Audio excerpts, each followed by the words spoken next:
Hey guys, what's up man? Welcome to another amazing video. So today we want to touch on a hot button issue in and around South Africa. So as you guys know that the coronavirus has been ravaging the world. It's been absolutely chaos and absolutely chaotic, and all over the place. And so our government has recently decided that schools are going back to starting to open up again. People are going back to school, things are happening again, and so there are like real diverse kind of feelings and emotions about this whole thing. So some people are saying, I'm not sending my kid back to school. Some people are saying, I'm definitely sending my kid back to school. Some people are saying, life has to continue, we can't just sit at home and wait for better days. Other people are saying that, but what about health, and what about kids, and what about life? Isn't life more important than school?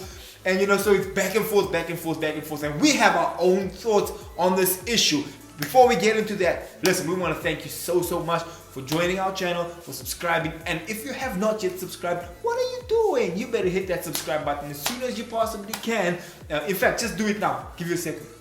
Done. You hit it? Now, next to the subscribe button is a little bell. And what that does is that every time we post a video, which is at least 3 times a week, you will be notified. Listen, we got some amazing upcoming news for you. So stay tuned for the end of the video. We got something exciting to share with you guys closer to the end of the video.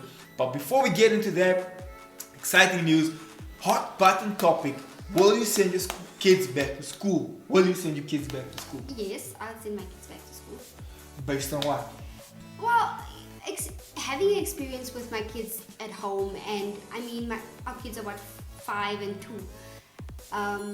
They've been at home for quite a while, and Ava started displaying some emotional breakdown symptoms. Like she had a big personality change. She's very emotional.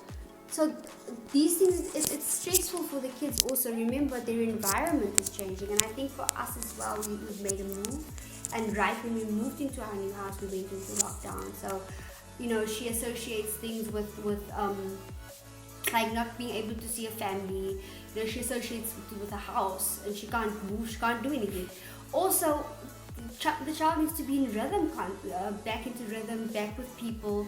I honestly believe for your child's well-being and mental stability, I think my kids need to be back in school. Right? Yeah, so we've, like Anka mentions, we've seen a huge shift in our children's behavior, in our children's just ability to be around people. Ava is the kind of kid that wants to be around other kids, play and do cool stuff. And during lockdown, she became quiet, she became withdrawn, and like Anka mentioned, to make it worse, we literally moved into our new house literally when lockdown started. So she was like, why can't we walk around? Why can't we do stuff? I don't like this house. I want to go back to our old house. Why can't I go to school? And she associated, the whole lockdown with us moving. So she thought, I don't want to be here. I want to go back to where I could go to school and do cool things. And so from our children's mental stability, we feel that it was important it's important for them to be around other kids, and at least rub shoulders with other kids. And of course, what my personal point of view is definitely yes. Here's my thought for the whole coronavirus thing since the beginning, is that yes, lives are important. Yes, the situation is real. Yes, people are definitely losing their lives. That is a real thing. On the other side of the coin, people are also losing their jobs. People are also losing their homes. People are losing their livelihoods. Companies are closing. And you can turn around and say, but it's not all about money. It's not all about that, and you would be correct. Would say that to the person who's say that to the person who's hungry. Say that to the person whose family is now sitting without a home. Say that to the person who now needs to come up with a plan. How are we gonna survive? Breadwinners are losing jobs. Exactly. So it's easy to say, it's not all about money, blah blah blah. So the reasoning for me is like, yes, we are saving lives. Yes, we are saving lives by keeping people at home, not getting the coronavirus, but we're losing lives, because people are going hungry, first of all. People can't go on. I mean, coming back to the topic of sending our kids back to school. Ava needs to go to grade R next year. So there's a new year starting and a new influx of students, and there needs to be space for Ava next year.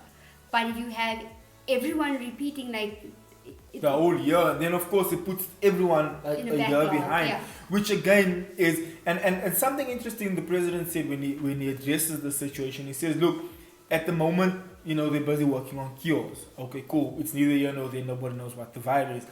So that's that. Then on the other hand, he also says, so while that's happening, we're going to have to live with this thing for a while.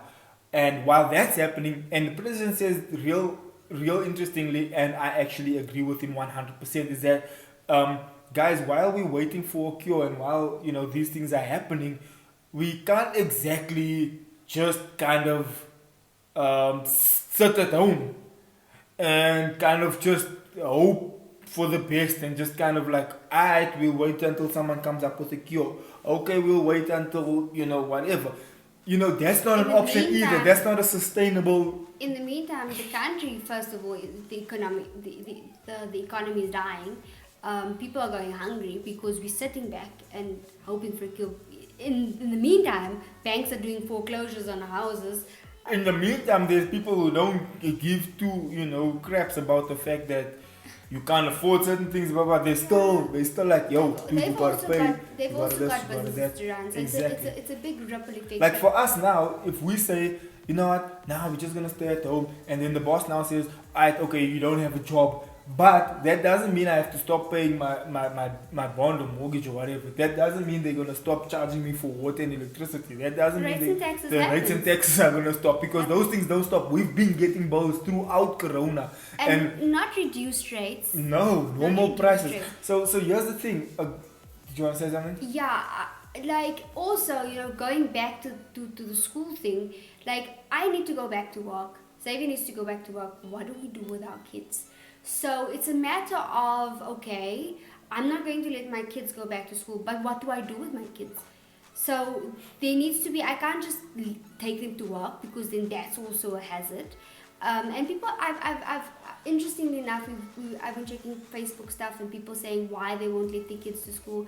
And some of the reasoning really doesn't make sense to me, because some people say, yes, if my child goes to school, then some parent could have come home and given it to their child, and that's how my child will contract it. But the truth is, you're going to work, you're going to the Checkers. You go to the shop. I mean, I was at Checkers the other day, right? You're touching things. So, yeah, bro. Someone needs to explain to me, there's not a lot of people allowed in the shop, right? But you have people queuing on top of each other outside of the store.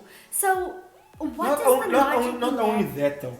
Let's say there is, because they are saying 1 meter apart, blah blah blah, queuing outside. But people don't necessarily. But now let's say this, right? You go into the produce section and you pick something up, and the person who touched it before you got there has corona or whatever, and they touch it or they cough on it or something happens, whatever. Yes, wear your mask, we know that. But now that person comes, they touch the thing, something happens, but you come and you touch it. You don't know, there's random. We were in the mall that day when we did the vlog where we were buying Ava's gift. We were in the mall and we were walking through the mall and saying, dude, we're seeing these random people. We're not seeing the same faces twice. We are walking past at any given time 200-300 different people at different times. I mean, like, no control there's 10 people going there, there's 5 people going there, there's this. So we literally around random people that we don't know where they're from, we don't know what they were doing, we don't know if they contracted the virus, we don't know anything. But we're there. So it's neither here nor there. And like the president said, he said, look guys, at some point we're going to have to figure out a way to live with this thing, but we have to continue with life. We can't just now be on a permanent lockdown. It's not sustainable. It's not productive. It's really not going to get us anywhere. So at some point in the equation, yes, it's a sensitive issue. And yes, people feel different ways. And it's polarized how people feel about it. But at the same time, in reality, guys, it doesn't make sense also just to sit and wait for better days. At some point, something needs to happen. Needs to function. We need to get back to functionality, exactly. But coming back to the school, yes, of course, I let my kids go to school. Also, taking the environment into account. Also, And given also our kids go to a smaller school where there's not many kids in the class, where it's very controlled, where before the whole lockdown started, they were already sanitizing, wearing masks, all of that. small and controlled. So it is very secure in specifically in our girls' school. But on the other hand, like, people have really this notion that keeping your kids at home is the safest area, but you have to go to the shop. And the shop is technically a hub for this thing, if you think about it. In reality, it's that movie George in the Bubble or whatever. Remember there was like some movie where this kid, Bubble Boy. Who's always just doesn't touch this, doesn't that. And in reality, it's unrealistic to live that way. You're going to touch things. A brilliant idea. Yeah, it's unrealistic. You're going to touch things. You're going to speak to someone. I don't think it's unrealistic, because having been in lockdown, we have noticed some trends in the virus, because the virus has breakfast between 5 to 9. So maybe the kids can go to school between 5 to 9 in the morning, and then that's sarcasm, in case you haven't. And then it catches you after 8. But here's the thing, though. It's really unrealistic, guys. And the truth is, bruh, if you're going to catch it somehow, then you can really go the length. Put on gloves. You can put on mask. Don't put on gloves, please, people out there. You can go the extra mile. You can not want to touch things. But again, what quality of life is that where you can't greet people, you can't hug someone anymore, you can't have a braai anymore. It's like, we're not saying be ignorant. We're not saying be ignorant. Do take precautionary measures, but it shouldn't stop you from functioning. It shouldn't stop you from living life. And that's what I'm saying. It's unrealistic. Number one, it's unrealistic and unsustainable to sit at home and just wait. That's not going to solve anything. Till next year, because they're saying this thing might carry out. That's not going to solve. It's unrealistic. Again, we as human beings are made in the image of God, which is we love, we hug, we touch. Some people's love language is affection. Indeed. It's unrealistic to say that you're going to go through the rest of your life now. Stay away from me. Already now, close, like halfway through the second month of Corona, people were like, "Hi, bro, if I get sick, I get sick." I've come into contact with people, right? That just before we went into lockdown, they were like, "Don't touch me, please stand me," right? And then, like, because of work stuff, we had to do a few stuff and come into contact with people, obviously minimal contact. They'd be like, "No, it's fine, like, I'm done, I'm over it, I need a hug now." So, and again, is it that whole notion of when it was first the talk of the town, it was on every radio station, and everywhere you turn, everywhere you looked was Corona, there's Corona there. People are like, hoo.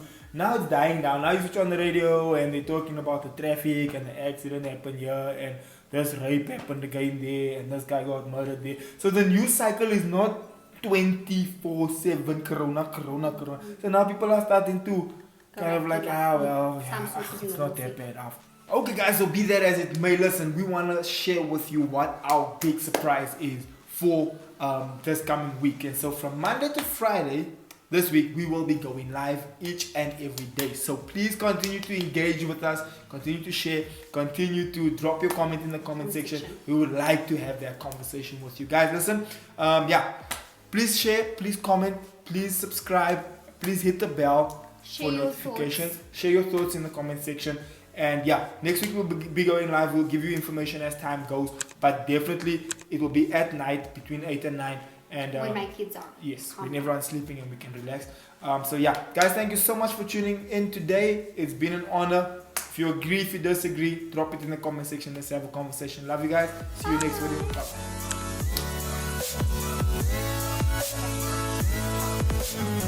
Bye.